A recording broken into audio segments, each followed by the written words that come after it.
wanjye Abeli. Uko niko Kayini yasubije amaze kwica Abeli, nyamara Uwiteka yamubashije kubw'urukundo. Yifuzaga ko Kayini yicuza icyaha yakoze, kugira ngo azabone ubugingo buhoraho iteka. Uko niko twebwe abanyabyaha Yesu adusaba kwihana ibyaha ndetse tukamwumvira, kugira ngo tuzabe ahatazarangwa imibabaro, agahinda ndetse n'amaganya.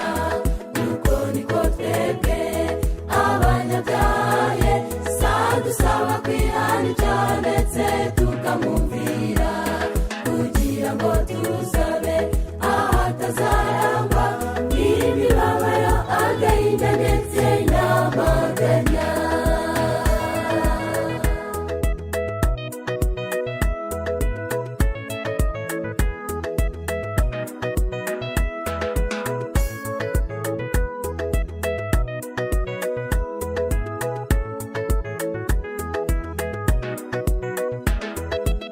Adamu na Eva, ese ubwo muri he?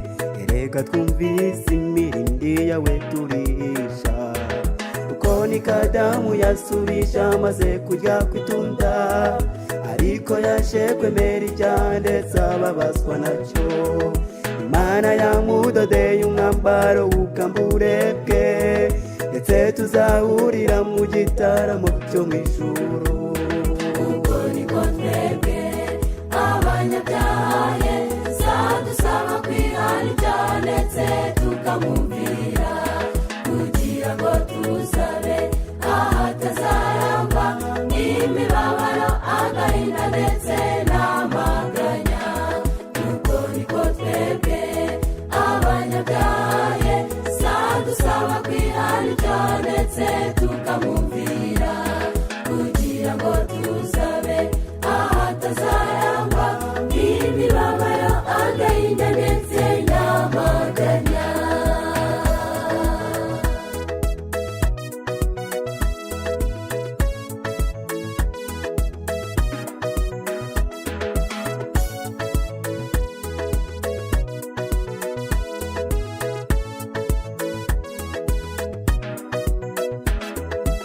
Ijuru mu ijuru niho twese twifuza, ariko ntuzayinjiramo hari icyaha utihanye.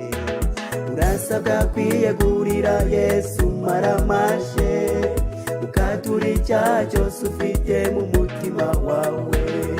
Nibuza guha imbaraga zo guzinda umushukanyi, kugira ngo uzabone ubugingo buhoraho iteka. Uko niko twebwe abanyabyaha Yesu adusaba kwihana ibyaha ndetse tukamwumvira, kugira ngo tuzabe ahatazarangwa imibabaro, agahinda ndetse n'amaganya. Uko niko twebwe abanyabyaha Yesu adusaba kwihana ibyaha ndetse tukamwumvira, kugira ngo